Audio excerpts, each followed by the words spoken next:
आज हम करते हैं previous year questions of business studies. हम अब डेली के डेली हर चैप्टर के प्रीवियस ईयर क्वेश्चन डिस्कस करेंगे। पिछले 4 to 5 इयर्स में अब तक जो भी क्वेश्चंस आए हैं बिजनेस स्टडीज के अंदर, अब हम वो डिस्कस करने जा रहे हैं। तो आज हम डिस्कस कर रहे हैं पहले चैप्टर नंबर 1। ठीक है, तो सबसे पहला क्वेश्चन है हमारे पास, coordination integrates the efforts of different departments at different level. Identify the characteristic of coordination. आपको क्वेश्चन में आइडेंटिफाई करना है कि कौन सी कैरेक्टरिस्टिक के बारे में बात की गई है। तो क्वेश्चन दोबारा से रीड करते हैं क्योंकि हमें पता चल गया कि हमें फाइंड आउट क्या करना है, कैरेक्टरिस्टिक। तो coordination integrates the efforts of different departments at different level, ऐसा कौन से कैरेक्टरिस्टिक में कहा गया है? Correct answer is a, coordination ensures unity of action. क्यों? क्योंकि ऑल परवेसिव का मतलब होता है कि हर जगह पर अप्लाई किया जाता है, यूनिवर्सल है, हर जगह पर चाहिए कोऑर्डिनेशन। डेलिब्रेट फंक्शन का मतलब होता है कि वो अपनी इच्छा से इसको करते हैं।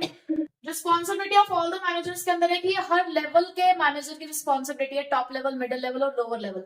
बट यूनिटी ऑफ एक्शन ये बताता है कि हमें सभी के एफर्ट्स को इंटीग्रेट करना है, यानी कि एक साथ लेकर आना है और उन्हें एक कॉमन डायरेक्शन देनी है। So correct answer is a.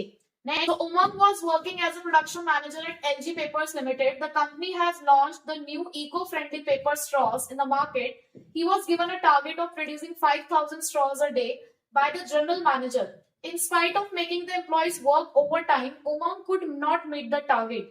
On investigation, it was found that the employees had not received the right training to manufacture these eco-friendly paper straws. So the employees were sent for the special training.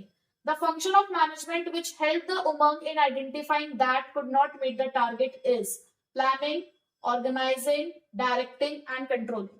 देखो, हमें basically identify करना है कि कौन सा function है।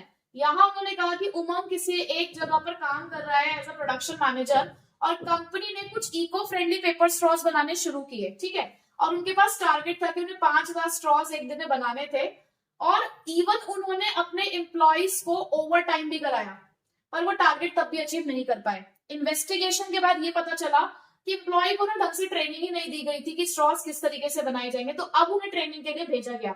तो अब आप मुझे बताइए कि यहाँ पर कौन सा फंक्शन आपको लगता है कि परफॉर्म किया गया है? उन्हें कब पता चला कि हमारे वर्कर्स को ट्रेनिंग देने की जरूरत है जिसकी वजह से टारगेट अचीव नहीं हुआ? तो कहाँ बात हुई इस बारे में? On investigation. इन्वेस्टिगेशन आप कौन से फंक्शन में करते हो?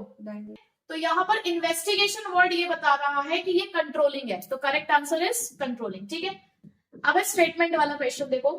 First statement is management is multi dimensional. क्या ये बात सही है? बिल्कुल सही है, ये फीचर का एक पॉइंट भी है, management is multi dimensional. The activities involved in managing an enterprise are common to all the organisation whether economic, social और पॉलिटिकल। ये लाइन हमने पढ़ी तो है, ये लाइन सही भी है। ये किस फीचर में आपने लाइन पढ़ी है कि जितनी भी एक्टिविटीज होती है किसी भी एंटरप्राइज में वो कॉमन होती है? Management is all pervasive. So both are true. Alfonso Limited is achieving all its objective in an effective and efficient manner. It is earning enough revenue to cover cost. अगर आपको chapter याद हो तो कहीं ना कहीं इसमें लाइन को आप आइडेंटिफाई नहीं कर पा रहे हैं। Enough revenue to cover cost, ये मुझे एक लाइन लगी जो मैंने जानी पहचानी सी है। ठीक है, आगे चलते हैं। And the risk of the business, now the company wants to increase the sales volume, the capital investment, the number of employees and the number of products also. By doing so, the management wants to achieve its following objectives: survival, profit, personal और growth. इनमें जहां लिखा हुआ it is earning enough revenue to cover cost, ये survival को represent करता है। ठीक है, और यहाँ पर जो बात हुई है now the company wants to increase the sales volume, the capital investment, ये growth की बात है। उन्होंने क्वेश्चन आपसे किया by doing this कि ये जो कर रहे हैं the management wants to achieve its following objective, तो कौन सा ऑब्जेक्टिव है? ये जो नीचे वाली बात हो रही है उसको ये इंडिकेट कर रहे हैं कि यहाँ पे कौन सा ऑब्जेक्टिव है। तो यहाँ कौन सा ऑब्जेक्टिव है हमारे पास? ग्रोथ। ठीक है, तो करेक्ट आंसर है आपका growth. Management has its own vocabulary of terms and concepts. Managers need to communicate with one another with the help of the common vocabulary for the better understanding of their work situation. यानी कि management की अपनी vocabulary है। Management के अंदर एक दूसरे से कम्युनिकेट करने के लिए हम कुछ वोकैबुलरी, कुछ वर्ड्स का इस्तेमाल करते हैं। Which characteristic of management as a science is highlighted in the above statement? कौन से फीचर को इंडिकेट करता है ये मैनेजमेंट एज अ साइंस के? Manage principle based on experimentation, systematized body of knowledge, universal validity या पर्सनलाइज्ड एप्लीकेशन। देखो, principle based on experimentation तो ये कहता है कि मैनेजमेंट प्रिंसिपल्स को हमने ओवरनाइट डेवलप नहीं किया है, हमने इसके ऊपर ऑब्जर्वेशन करी है, स्टडी करी है। पॉइंट नंबर 2 बताता है सिस्टमेटाइज बॉडी ऑफ नॉलेज के बारे में, कि यहाँ पर कॉज एंड इफेक्ट रिलेशनशिप है। यहाँ पर हम जब भी बातचीत करते हैं तो मैनेजमेंट के अंदर भी अपनी एक वोकैबुलरी होती है। ये बात आपको बी पॉइंट में ही बताई गई है। अगर आपने डीपली पढ़ा हो सिस्टमेटाइज बॉडी ऑफ नॉलेज तो इसी के अंदर ये बताया जाता है कि जैसे अगर आप क्रिकेट खेलते हो तो उसके अंदर अपनी एक वोकैबुलरी, अपने टर्म्स होते हैं, ऐसे मैनेजमेंट के अंदर भी अपने कुछ वोकैबुलरी, अपने कुछ टर्म्स होते हैं। ठीक है, इसीलिए एक सिस्टमेटाइज बॉडी ऑफ नॉलेज है। तो मुझे आगे जाने की जरूरत ही नहीं पड़ी, B is the correct answer. ठीक है, चलिए अब आए हमारे केस स्टडी के क्वेश्चन। अब केस स्टडी के क्वेश्चन के लिए जैसे कि मैंने आपको बताया कि जब भी आप केस स्टडी पढ़ते हो तो सबसे पहले क्वेश्चन का नीचे वाला पार्ट पढ़ो कि वो पूछना क्या चाहते हैं उसमें। तो पहले हम नीचे देखते हैं कि क्वेश्चन है किस चीज के बारे में। पूछा, identify and give the meaning of the two concepts of management discussed in the above para.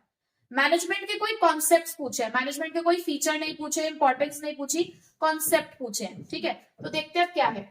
Hitesh is the chief executive officer of Kids Garment Limited. Due to festive season, Hitesh got an additional order of 10,000 garments, which he had to supply within 2 days.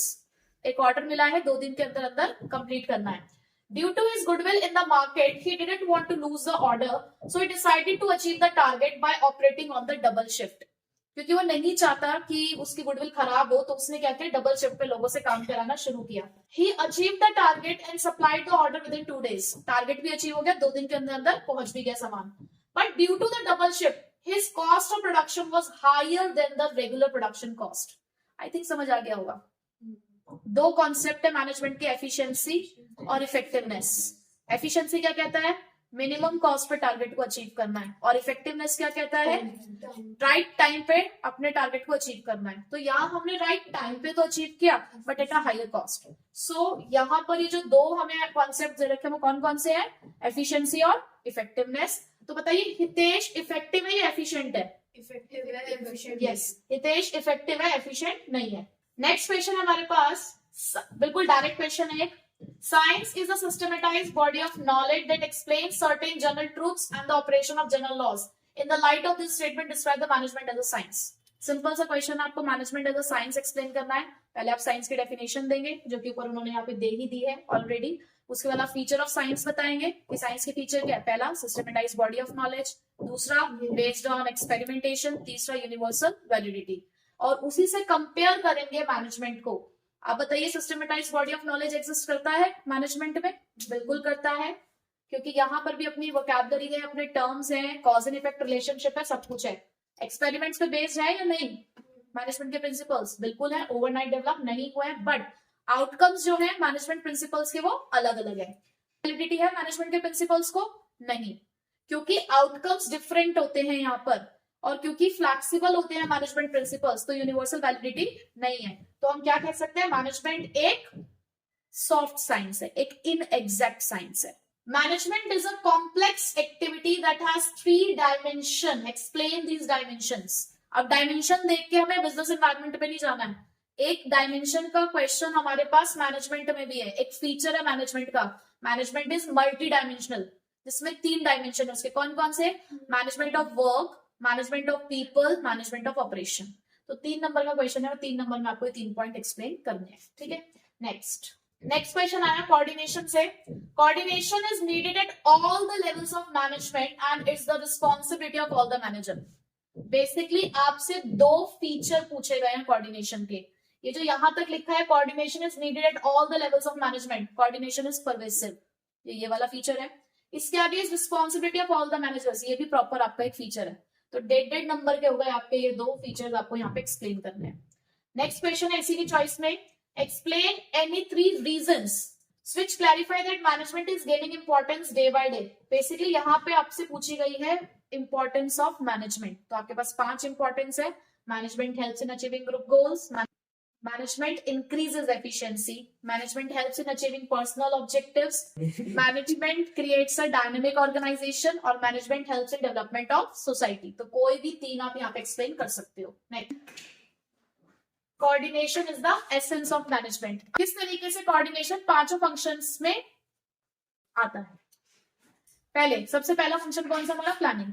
Planning में coordination की जरूरत है between the departmental objectives या departmental plans and organisational plans. Organising में हमें coordination चाहिए, organising में हमें कोऑर्डिनेशन की जरूरत है किस चीज के बीच में, between the authority and responsibility. Staffing में हमें कोऑर्डिनेशन चाहिए between the work assigned and skills related to that work, ठीक है। डायरेक्टिंग में हमें कोऑर्डिनेशन चाहिए between the superior and subordinate. Controlling में हमें कोऑर्डिनेशन चाहिए between the actual performance and standard performance. तो इस तरीके से कोऑर्डिनेशन हर फंक्शन में चाहिए होता है, ठीक है। उसके बाद नेक्स्ट इसके चॉइस में जो क्वेश्चन है वो है, art is concerned with personal application of knowledge. In the light of this statement, compare all the features of management with art and prove that it is an art.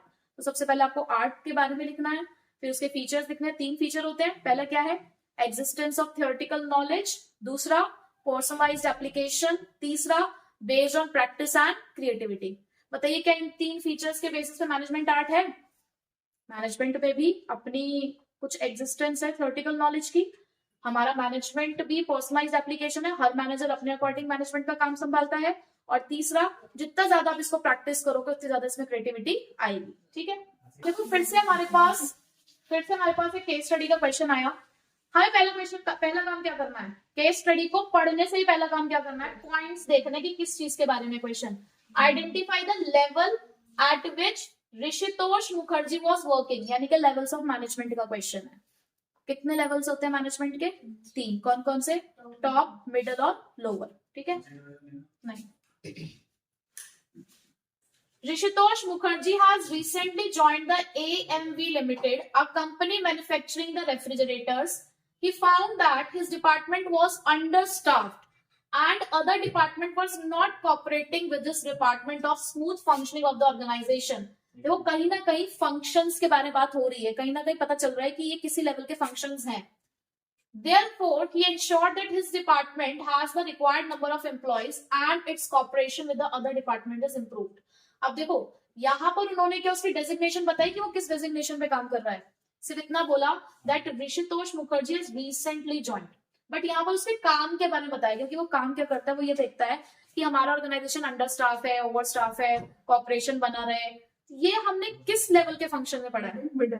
Yes, ये हमने पढ़ा है middle level में। तो ऋषितोष मुखर्जी कौन से level पे काम करता है? मिडिल लेवल पे। स्टेट 3 मोर फंक्शन, यहाँ जो फंक्शन डिस्कस किए गए हैं इसके अलावा आपको 3 और फंक्शन बताने हैं, ठीक है। चलिए नेक्स्ट बताओ। पहला फंक्शन, ये लिंक क्रिएट करता है between the top level and lower level. ये एक लिंक क्रिएट करेगा, ये ट्राई करेगा to improve the performance of the people working in different departments, ठीक है। 5 फंक्शंस होते हैं, वैसे उन्होंने यहाँ पे ऑलरेडी 3 डिस्कस कर दिया, लेकिन फिर भी उन्होंने 3 और पूछे हैं, तो एक आपको थोड़ा सा और खुद से बनाना पड़ेगा। हाँ, मोटिवेट भी करते हैं, ये मोटिवेट करते हैं वर्कर्स को to achieve the work targets, ठीक है। नेक्स्ट, इसके क्वेश्चंस नीचे हैं। या अगेन आपको लेवल का क्वेश्चन दिख रहा है। देखो क्या होता है ना, आपको पता है 3 सेट आते हैं। अब एक में किसी लेवल का क्वेश्चन आ गया एक सेट में, दूसरे लेवल में दूसरे सेट में दूसरे लेवल का क्वेश्चन आ गया, तो तीनों लेवल आपको देखने को मिल सकते हैं 1 साल के पेपर में, क्योंकि 3 सेट है तो वो तीनों में दे सकते हैं। ऐसे ही एक पेपर में मैनेजमेंट एज अ साइंस पूछ लिया, एक में मैनेजमेंट एज एन आर्ट पूछ लिया, एक में मैनेजमेंट एज अ प्रोफेशन पूछ लिया। तो ऐसे वाले टॉपिक जो होते हैं ना, जो 3 में डिवाइड हो सकते हैं, इनको तो जरूर पढ़ के जाना चाहिए, क्योंकि उनके पास ऑप्शन है कि हम इसे दे देंगे तो तीनों सेट में क्वेश्चन अलग हो जाएगा, ठीक है। तो देखो, identify the level of management eight which the Ashutosh Goenka was working. तो वही सेम क्वेश्चन है, बस पहचानना कि कौन सा लेवल है।